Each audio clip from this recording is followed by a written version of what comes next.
Call the regular council meeting of January the 27th to order. We have an agenda in front of us. Can I have a motion, please, to approve the agenda? Councilors Adie and Randhawa. Any additions or deletions? All in favor? Any opposed? It is carried. This is the time for public comment. If there's anything on the agenda here that any member of the public would like to come forward and make a comment on. This is Mr. Mayor? Yes. We have a committee of the whole this evening. I'm sorry? Committee of the whole first? Oh. Yes, thank you very much.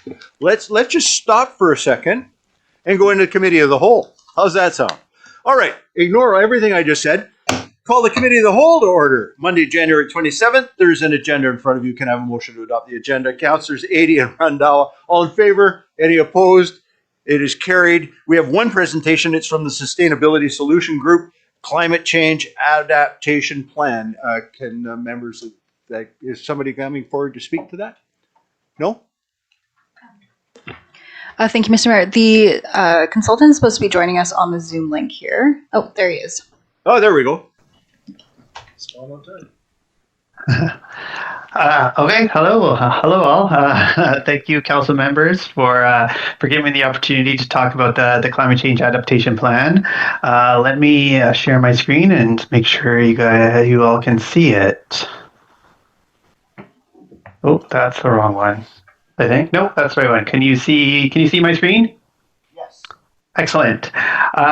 Thank you very much. So my name is Chris Strashik. I'm the project lead from Sustainability Solutions Group on this project, and I'm happy to kind of present the findings of the plan that we produced and answer any questions that you might have. I know you have all seen the plan and the presentation beforehand, so I won't take too much time going through the slides. And if there's any places that you have questions or you want me to stop, please feel free to do so. So moving forward, we at SSG respectfully acknowledge that we have been working on the unceded traditional territory of the Tsimshian people and the traditional keepers of this land. And moving forward to the agenda, so there's kind of 4 sections that we'll be talking about. So we'll be talking about the plan process that we went through. We'll be identifying the climate hazards, vulnerabilities, and risks that we identified, and talking about the adaptation actions. And like I said, there'll be time for some questions at the end. So what did the process look like? So first, I want to acknowledge the City of Prince Rupert team that we had the pleasure of working with. It was a very, very wonderful working relationship. The advisory committee that we worked with throughout the process, they've been very helpful in crafting the actions that we've explored, as well as all the community members of Prince Rupert who provided input for the development of the plan. It was a very community-led effort, and there was lots of input that we got from the community, so it was really great.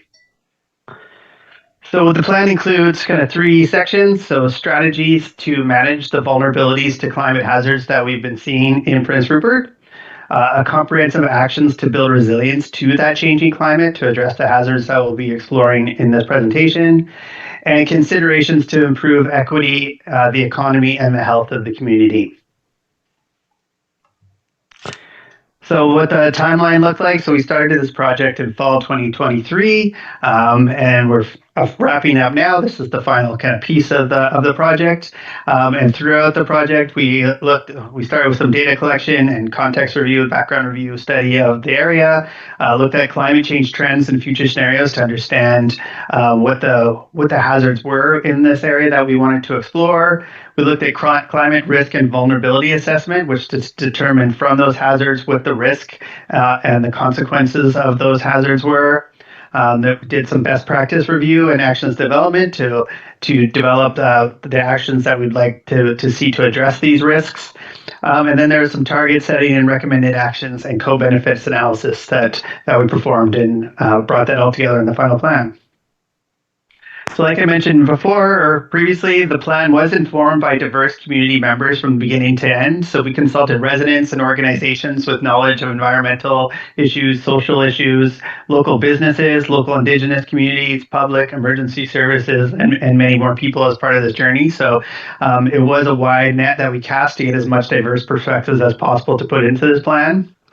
And they provided input via an advisory committee, that I've mentioned before. We had some public workshops with various groups, focus groups with smaller, kind of more focused individuals, interviews, and public survey.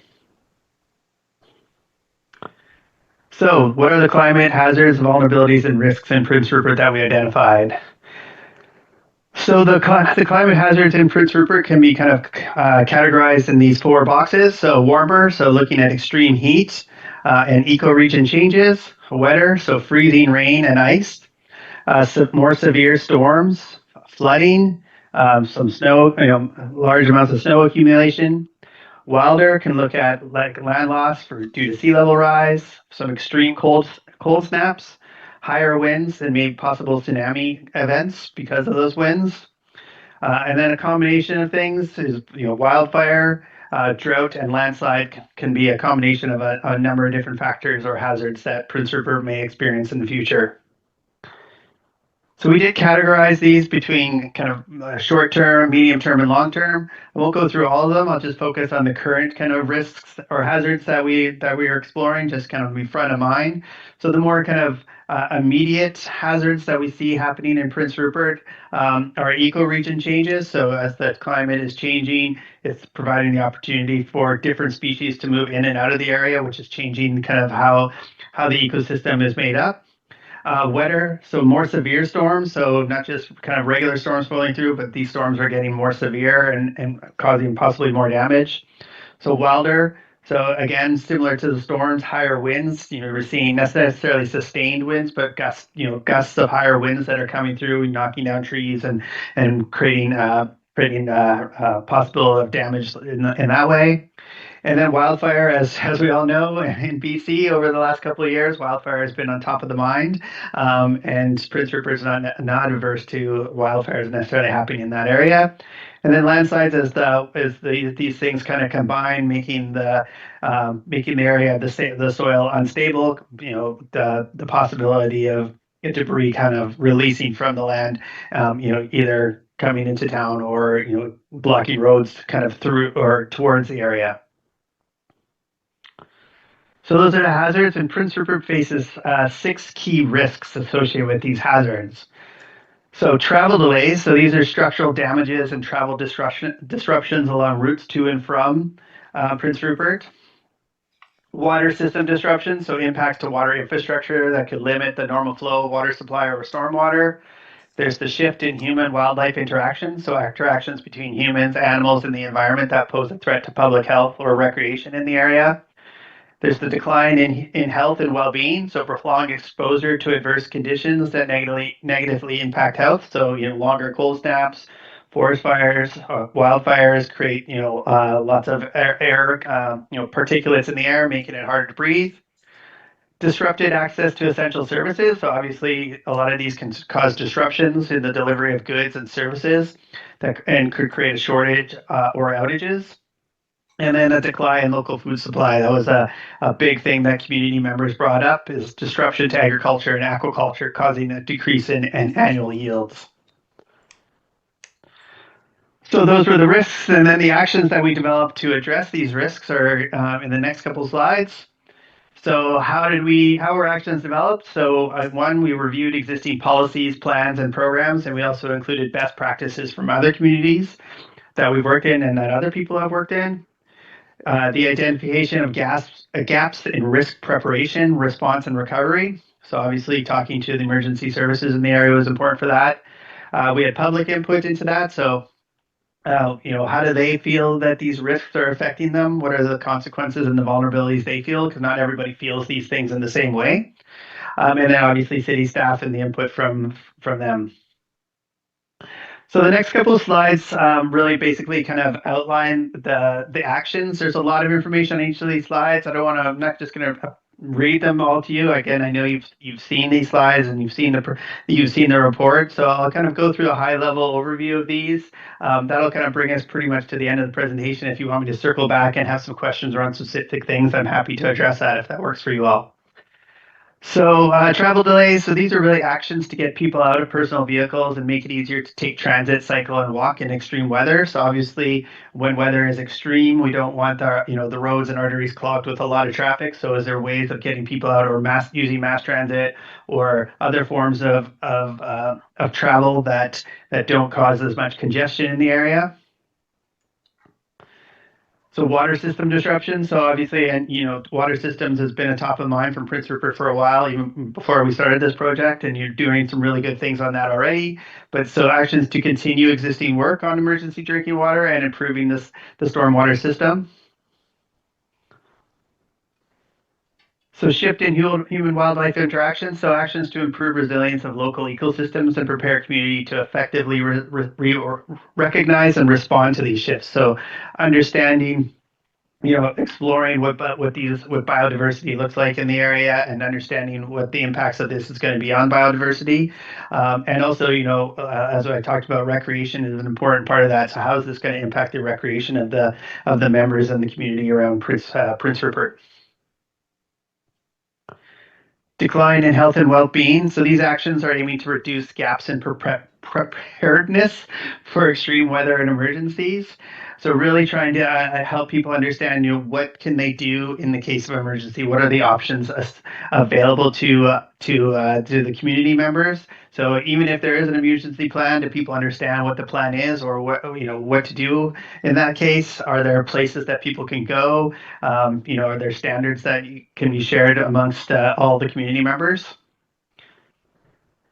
And then disrupted access to essential services. So these actions to build upon existing initiatives that Prince Rupert is already doing. So there's lots of already good thing that's going on in there, and address gaps in insurance for extreme weather. So looking at reviewing and updating the emergency communication strategy, telecommunications, partnering with organizations to identify vulnerable populations. Excuse me.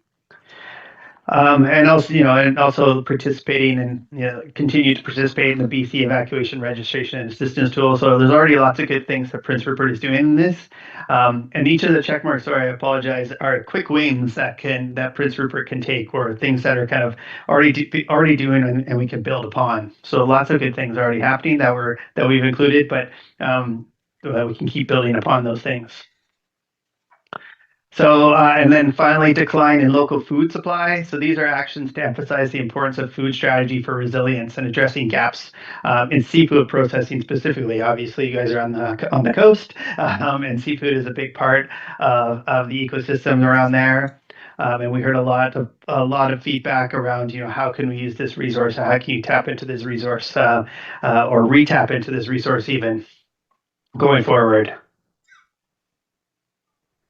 So again, a high-level summary. If you want to dive deeper into any of those, I'm happy to take some questions and talk about those a little bit more. And finally, this is the first iteration of a continuous process. Obviously, there's probably some things that have been missed, but these are some of the things that are on top of the mind of the community members we talk to, and the staff, and the businesses that are in, and the emergency services that are in Prince Rupert. And the plan obviously calls for a renewal every 5 years to review the progress of implementation actions and update the hazards and risk assessments as we get more current climate data and we see how these things are changing, because obviously things are changing in ways that we're not really able to predict, and we're seeing wild weather and hazards happening all over the place. So that brings me to the end of my spiel. And again, like I said, happy to answer any questions if there are any. Thank you for your time. Appreciate it. Absolutely. Dr. Buchan. Thank you, Your Worship. I am wondering if the research that you did, Chris, indicated that we were going to be having drier, sunnier summers, perhaps periods of drought in this location. Yeah, so if I go back, excuse me for the flying through the slides, I know that can be challenging. So drought is definitely one of the concerns that we have on there. It's not necessarily a short-term concern.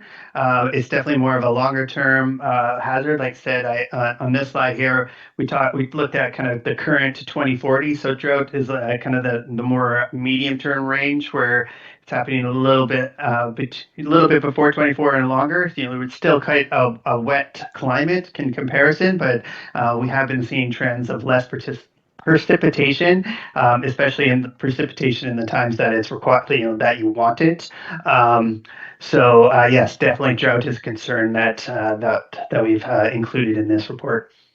Dr. Bucket, and just a follow-up, and I think many of us are aware that the general climate science says that globally we're going to be facing drier, warmer summers and wetter winters. Yeah. I'm just wondering if the science is very specific to this region.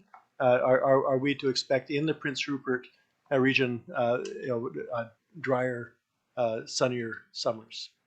Yeah, so all the information here is for the region of Prince Rupert. So, or as best we can. It's not kind of a global average or anything like that. We're getting the data that is specific to the Prince Rupert area.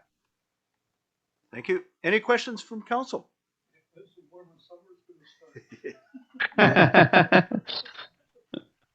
Councillor Adey.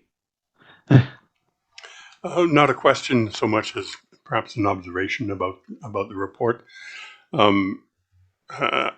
Everybody who has seen it knows that it's a considerable document, and it combines, I think, really two elements.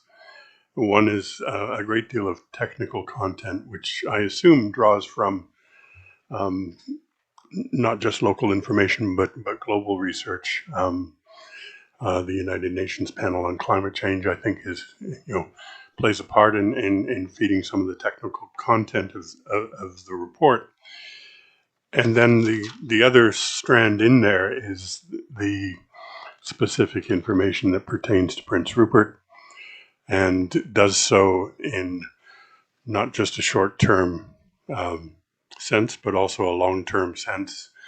And it also distills that even further into if the world gets its act together and really works on the problem, this is what it might look like if we continue down the rabbit hole of not doing enough about the problem.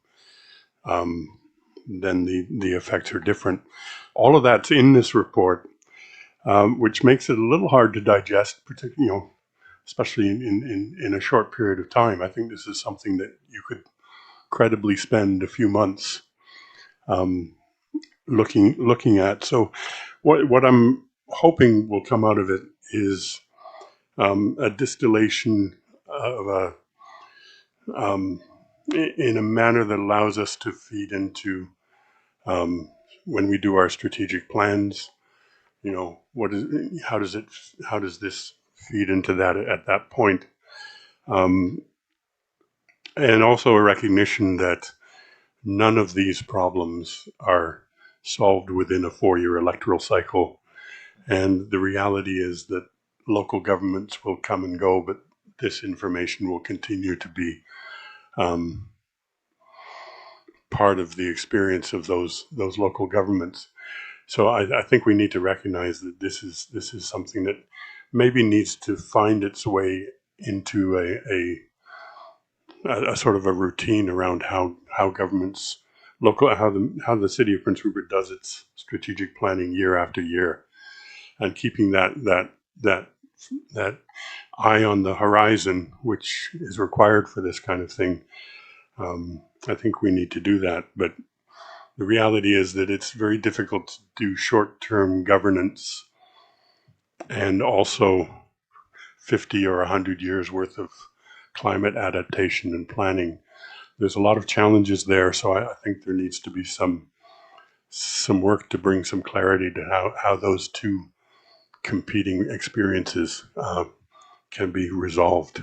I saw Dr. Buchan doing a fair bit of nodding as you were speaking. So, any other questions or comments from council? Councillor Cunningham.